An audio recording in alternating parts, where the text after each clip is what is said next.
आज माझं सकाळीच उठल्यानंतर डोकं दुखायची सुरुवात झाली.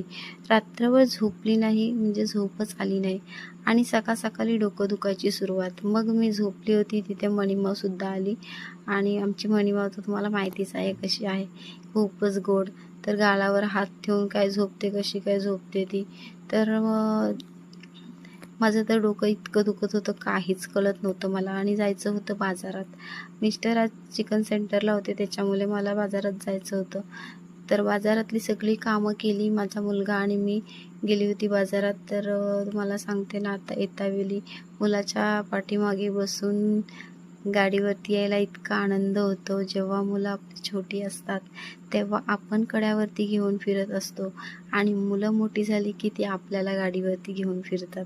खूपच एका आईला आनंद होतो. तर इथे पाहू शकताय, बाजारातून आल्यावर हे आमचं रोजचंच काम असतं, सगळं साफ करून ठेवणं. कारण दुकानामध्ये गेल्यानंतर मग काही करायला मिळत नाही. मग मी लगेचच ते आवरलं आणि मग ना शॉर्टकटच चिकन भात बनवून घेतलं आणि त्याच्यासोबत सलाड. तर असं होतं माझं आजचं जेवण.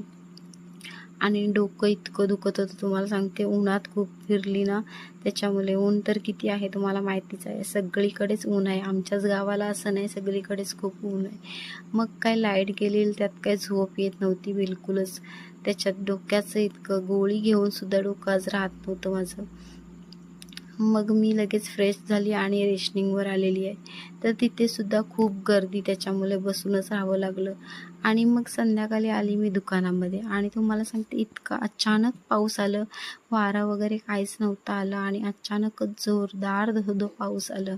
आणि मग दुकानातली गडबड खूपच, कारण चिखल झालं होतं बाहेर सगळं. इथे पाहू शकता, या दुकानातला दरवाजा. आणि मी पावसाची मज्जा घेते आणि गारवा इतका छान वाटतो. खरंच दिवसभर इतकी गरमी होती आणि 15 मिनटं पाऊस आल्यामुळे खूपच मस्त वाटलं. तर संध्याकाळी मग सगळं आवरलं दुकानातलं आणि मग घरी आलेली आहे आता. आणि घरी माहिती आहे का तुम्हाला, कॅन्डल डिनर केलेला आहे. माझी 2 मुलं आणि मी जेवत आहे. तुम्ही पण या जेवायला. तर माझा व्हिडिओ कसा वाटला नक्कीच लाईक, शेअर, कमेंट करून सांगा मला. मिस्टर माझे दुकानातच आहेत, ते आवरून नंतर येणार आहेत. तर चला या, आपण मस्त कॅन्डल डिनर करूया. तुम्हाला सांगते ना, लाईट गेल्यानंतर हे क्षण असतात ना, ते कधीही आपण विसरू नाही शकत. खूपच आनंदाचे जातात, भलेही लाईट नसली तरी.